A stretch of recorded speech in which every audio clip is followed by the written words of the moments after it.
Welcome back, Calum listeners. This is Methodical Millions, where you can better your future and better yourself. Cal, I wanted to cover another side project. So for the last 3 months, I've been Airbnb-ing a duplex unit I bought about 8 months ago, and I've seen some good success. I'm going to walk our listeners through some of the economics, how the platform works, and why I think leveraging Airbnb might be a good wealth generator in the future. So I buy a duplex. My realtor has me go look at a place, and it's a 70-year-old bungalow. It's nothing special. I'm used to newer townhomes, newer houses my whole life. So this took a little bit of wrapping my head around it, of learning, that an older home doesn't mean a bad home. It was very nicely renovated. I could live in a shoebox. I'm really not too picky about myself. So I remember looking at a property that was a piece of grass for $500,000 with a cottage-like unlivable place as well. And I'm trying to convince myself, thinking land value appreciation, this is the way to go. And it ended up selling for much more money anyways. So in the crazy times we're in where interest rates are at record lows, you have multiple bidding offers on properties in the GTA, places going 10, 20% over list. It's absolutely bonkers trying to get a piece of real estate. And we've seen townhouses in the GTA go to, I'm talking suburbs, where 15 years ago you could buy a detached home for $250,000. My mom always tells me this story because she really wanted to buy one and we were finishing school. I persuaded her to stay. It was my last year of high school. So I'm like, I don't want to move. I want to stay with my friends. So she never bought it. And then that place is probably worth 1.5 today. There's a townhouse that hit 1.1 million in the same area. It's absolutely insane what's happened to property. So how do you get ahead is the question. And my thought process was, okay, what's a starter home? The cheapest you can buy was, let's say, 600,000. So it was very close to what I had bought mine for. It actually closed at about 590. So what happened was townhomes were selling in that 650 range, and I win this bungalow, and I throw it out for rent. So I have it online. I ask insane money for the upstairs because that's what was actually my preference, and the downstairs was of course cheaper. I basically listed it before I even had the keys, found a tenant, and a 6-month contract goes by. I did get much, much higher than market rents. And, I'm actually going to go through the numbers because I think it's important for people to understand what real numbers look like in this situation so they can better understand, how can I get a property? How can I make money on a property? So, a couple factors. You have to service your debt. So, in this case, I think I had 20% down. It was something like a buck 18, and I mortgaged the rest. My rate was like 2.05, very good rates. I lock it in for 5 years. So I've got a mortgage on the property about 1750 a month. I've got, let's say, 250 in utilities, 250 in property taxes. Call it 2250, $2,300 is my serviceable debt. So this does not include expenses. I had to fix some pipes, widen them from the city. That's $4,000. The place came largely renovated, so I'm really trying to turn the house into a cash flowing asset to cover home expenses. So at the very least, cover my mortgage, cover unexpected property expenses, and this is the baseline through which I want to grow. So for this property, month one of Airbnb, I list it. So I've got a booking the first day I list. The upstairs, I had hand-me-down furniture from my family. Didn't even have a full mattress because the tenant took theirs. So I literally had a bed with a box spring. Some guy books it for like a week. Doesn't complain. And then the next person who's booking right back to back was inquiring about a mattress. So I had to order one, get it delivered, throw it upstairs, and I'm becoming like a mini hotel chain. I'm basically doing my own cleaning, doing my own sanitizing and all that kind of stuff. But what's very interesting is that rents in Hamilton, they're about 1,500 for a 1 bedroom, right? Most people want to find out what's the cheapest rent you can get. And then you have a 1,700 a month for a 2 bedroom. if you're lucky. So utilities might be extra, but I was getting 22.50 on my rent, and then Airbnb in my full month of July actually hit $3,800 in paid income. I had 100% occupancy where people would book for 2 weeks or maybe a day or two, and you basically choose your rate. But I found it very interesting because you could accelerate how fast you're buying property too. So the only thing you need to know to buying multiple properties is, can you service the debt, which is called a debt service ratio, and that's a percentage of your income. It's usually 39% of what you make for the year is the math. So can you pay a mortgage, or two, can you pay your property tax and then your heating costs? This is how this comes up. So we always talk about, you know, sustainability. So I'm allergic to cart payments. I'm allergic to having debt. So I tend to buy those things cash. Houses are more expensive. They have a debt, but that way the ratios stay in line. So my whole point of this conversation is, if you know the numbers very well, you'll have an idea of how to get house two, how to get house number five. And as you grow, you'll know exactly what income levels you have to hit and all of that. So I just wanted to open up by saying I'm very impressed by Airbnb. We did an episode where we talked about DoorDash. I'm a DoorDash user. I've got their Dash Pass. Interestingly enough, I voted against them, but they've become my favorite now out of the three, mostly because of the Hamilton area. They've got a lot of cool items that do free delivery for $10 a month. So leveraging software to make your life easier. And I can't say enough about Airbnb. The experience has been fantastic. They take a 3% service fee, so almost like swiping a credit card. Totally worth it. It's very much banned in a lot of areas. So like Toronto doesn't allow it. It caused a huge dip in the condo market, but so far Hamilton does. So I'm very intrigued on sourcing a new property in Hamilton. I'm going to keep an eye on the market. And my goal, Cal, is to copy and paste this model where you have another duplex. So I got to live in one, but what happens if you buy a second house? You can add upstairs and downstairs. Maybe you go from, let's say, a flat 3 grand a month on average to five. And you can notice very quickly you're going to go through these.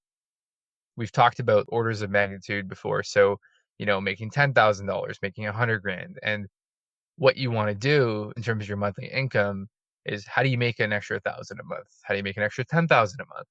And when you talk to all these people who talk about financial freedom, they may talk about not having to worry about how the job is in your market, relying on a good industry to survive, government policy, all these kinds of things that are out of your control. Like, how many layoffs, how many listeners actually got laid off during COVID? That was not in your control.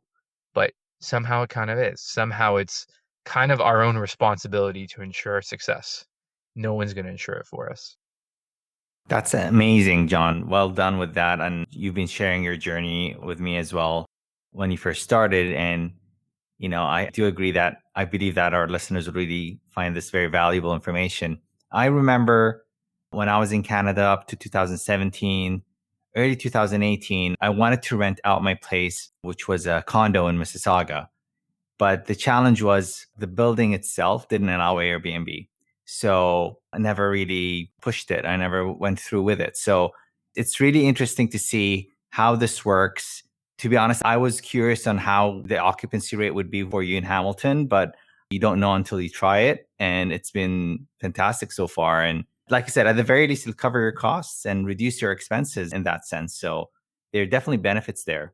And that's the power, like you said, of technology. What you did is really just take advantage of what we have available and really maximize it to reduce your overall cost. At the end of the day, it is your expense, it is your mortgage, and it is your responsibility to take care of the property. Do you mind sharing, John, as well? How has the experience been? Because when you first got your property, you were renting it out like a normal rental for like a 6-month lease, as you mentioned. So how does that compare to taking care of it in the sense of having an Airbnb, besides the fact that he's treating it like a mini hotel service, but in the sense of the tenants themselves? So I was new to the landlord game. I've got some sales and customer service experience, so I was quite comfortable sourcing leads, vetting people, talking to them, presenting a product. I do it for a living. That's essentially commonplace. What was new was learning the contracts. So you've got the Real Estate Tenancy Act, which is in Ontario. And then my realtor was really awesome. If everyone needs a realtor in the GTA, I've got a guy for you. Give me a shout. He's amazing. So he had helped me draft a additional set of clauses that he uses for his properties, and this will go through some specific things like don't leave garbage around. You can't run a business on the property, which I guess I can never rent a place because that's all I want to do with my life. But I bought a place as is. I didn't look it over. I think 2 days after I moved in, I had someone else moving in upstairs. So didn't even cross my mind that something like shower curtains or these basic things that people expect were not covered. So garbage bins. There was some constant communication that, in my experience, if I was a professional who has 5 properties or 50, it would be a totally different experience. Even though I'm a good guy, the whole point is understanding what someone might need ahead of time is important. So there's definitely some growing pains. I know it wasn't ideal, but I ended up getting a property management. Shout out to Peter Lohman. His inspiration on that episode on property management got me to think about branding my investment business as that. So I'm on Google. I've got a review for my tenants, and I'm going to slowly compile that over time. And I remember seeing, I got a stat from Google, something like a couple hundred people who viewed my listing in May. They have no business to view it. How are they coming across it?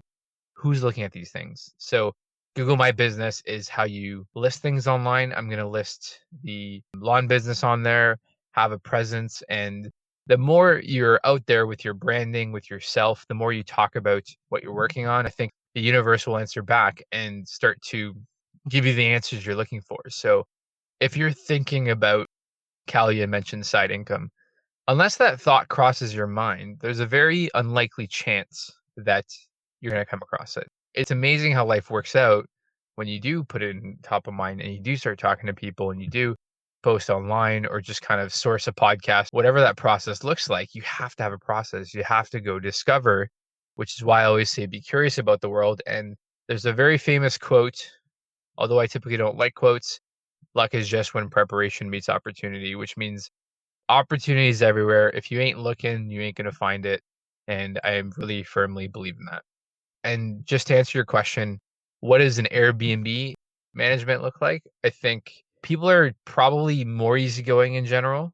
I had a lady, so my mom was kind enough to donate a bunch of kitchenware, hair straightener, and I threw that in there. And one of the ladies staying was like, "Oh, I'm so glad you had a hair straightener." And it's these little things that I actually get more excited to help make a property nicer for the short-term stays because you get to meet all sorts of people. There's newcomers to Canada. There are people who are inter-province. There's people in between houses.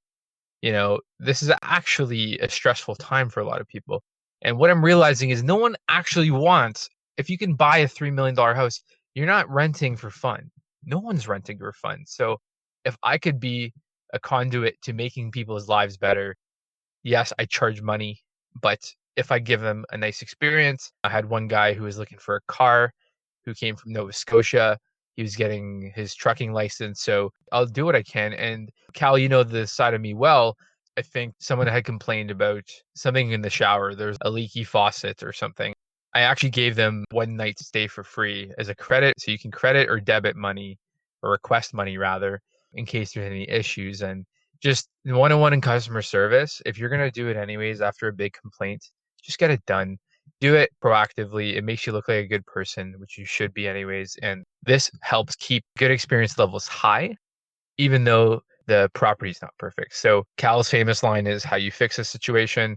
This is exactly what that looks like. Just shows some appreciation. It's not just about the money. You value their service. And at the end of the day, these people are building my life. So it's a give and take. It's not just about greed. I had an old boss who ran a valet company. He owned all the contracts and he was kind of like the Scrooge, would just talk at you, wouldn't even talk like a real human being, and drove a typical Jaguar, old money kind of guy. And I remember him standing out was not very personable. And I really always never wanted to be that. So the more genuine you can be, the more open and helpful. And over time, you understand if you're going to build wealth, it's your responsibility to make the world better. Why not? Why wouldn't you make the world better? Why wouldn't you do your part to make people's lives better. It could be some small gesture, but this is essentially how you can capture things that add value and improve everything. And I think, it's definitely words to live by. So some small examples, I bought disposable toothbrushes, disposable soaps. So like a hotel style chain. They're one packet, almost like a piece of candy, and anything I can load up that people may need. So extra set of towels is common, extra set of bed sheets and pillows and all that. So, lots of utensils, and I'm slowly trying to furnish the place. The furniture gets expensive, so I'm trying to keep costs reasonable. I had to buy a TV. So I'm going to, over time, as I come across interesting items, I'm going to slowly start to furnish them and build a brand around cool places to stay, high level customer service. And as long as the laws don't change, I could definitely see myself growing an Airbnb chain of and turning into a real business. So what happens when you go from three to $10,000 a month or $100,000 a month? Eventually, the fact that it's a business is undeniable. You don't need 50 properties. You can have one, but treat it well, learn as you go. And I think keeping that in mind, you can eventually copy and paste the model and grow. You bring a very good point. Those tenants, they are your customers. They're people who come in and rent in the place. They're paying for the accommodation and they expect certain things. And like you said, it doesn't take much for you to make people happy generally. You and I worked together at a place where actually was very focused on customer service, which made it very easy for me. I've been through places before that didn't care as much, or even if they think they cared, they didn't put the effort in my opinion. So basically, what this does is make you stand out. And like I said, all it takes is the fact that he had a hair straightener for someone to use, or maybe, some extra soap or extra set of bed sheets. And that can go a very, very long way. And with that experience, you get the word of mouth going. You get your Google reviews, and people will start, okay, well, the reviews are good here. I'm going to go to this place. And that's how I shop, and that's how I go to places. I always check reviews. Okay, if people are happy, then, I do expect sometimes seeing the odd bad review, but it all depends on the overall experience and the fact that you have that with you, and you can really maximize your growth by keeping people happy. And you do that, you care about that. And obviously, like you said, you do charge. And the reason you charge is because it costs you money. You can't do it for free. And the fact that you can help others and facilitate others and become proactive in something like a complaint happened, as you mentioned, it's the small things. And I remember dealing with customers where the smallest thing, the fact that you give them a keychain when they buy a brand new car, goes an incredibly long way, right? So it's that kind of experience that really stick to people's minds. My wife and I go to a restaurant. We experience maybe some challenges with the service or the product. And I would say it's not their fault for making that mistake, because I'm sure it's not intentional, but it is their fault on how they handle that issue. So being proactive is very vital here, very important. And even though I believe you are a good host for Airbnb because you have that ability to understand people and provide that for them. But for those listening out there, it doesn't take much. Just put yourself in their shoes and treat them as if you would like to be treated. Simple as that. Yeah, and just a point about the keychains, and we do, a bottle of wine at work with a car. A lot of those things we did learn from our boss, who is super customer service oriented, and you got to be thankful about having that mentor in your life and listen to the good people around you who can teach you things. And I think your outlook on life is super important. So are you going to be an optimist that the world can get better, or are you going to be negative and complain about what's on the news or talk about all these downsides? And I think this is a huge driver of your mental state of mind, how at peace you are, and also, do you believe you can make your own future or not? And I think there's a clear distinction in people who believe, who can make something out of nothing, or people who are not happy with having millions of dollars. You hear of all these kinds of stories of people who have everything and they don't appreciate it. So there's a fine line. I guess you got to find it in yourself to say what's important to you, what goals you want to work on. And I just wanted to share this because I think hopefully someone gets something out of it. Doesn't have to be today, but property management's not that scary. Airbnb, great platform. So far, so good. You are going to get the occasional questionable characters. I think one guy It's like, is he dealing drugs? Because he had people coming by, people with face tattoos, and I'm like, okay, here we go. And I remember Googling that scenario, and it seems quite common, but he left the place very clean. I was like, okay, give me a 5-star.